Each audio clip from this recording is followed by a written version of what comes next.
How is our family entering into Lent? This is a great question. In the wisdom of the Church, we have our beautiful liturgical seasons.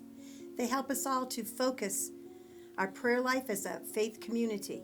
And we do that through our liturgies, our family traditions, and our own private holy moments.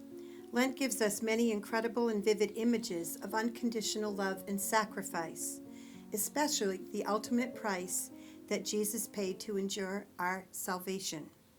When our children were young, we offered many different ways to prepare for Lent.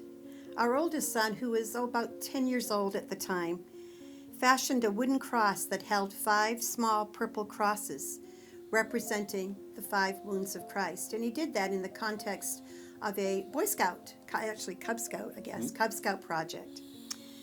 It wasn't always possible for us to attend the Stations of the Cross offered at church, especially when the kids were really little.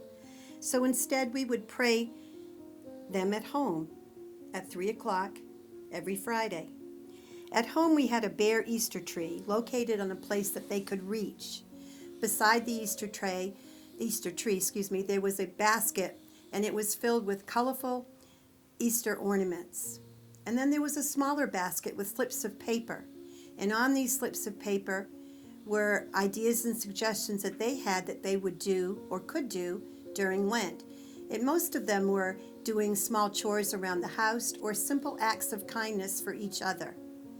So every day during Lent, they would pull a slip, complete the task, and then place the ornament on the tree. So one can only imagine with 6 children how many ornaments would be on that little tiny tree.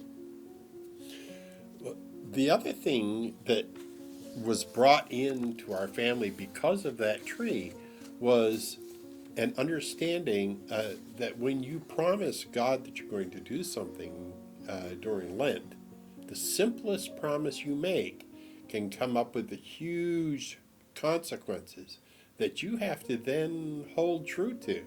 And our kids learned that, and we have had several conversations about how to make those promises to God extremely simple, because He's going to make you work for it. Palm Sunday is another special day that is notably different. Each child would receive their palm. This was another tangible visual that would get their attention. Although I would have to remind them throughout Mass that it had been blessed and to behave accordingly. You mean waving them and using them as spears and swords just wasn't allowed? No. On Good Friday, our home would become very quiet, at least more quiet than usual.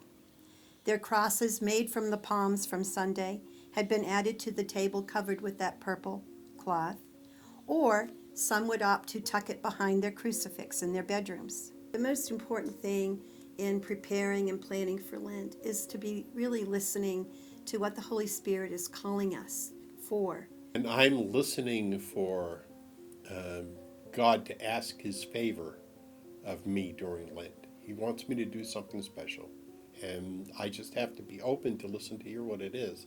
You know, we've talked about all the little visuals that we offered to our children because they were young, and it is a way for them to remember them.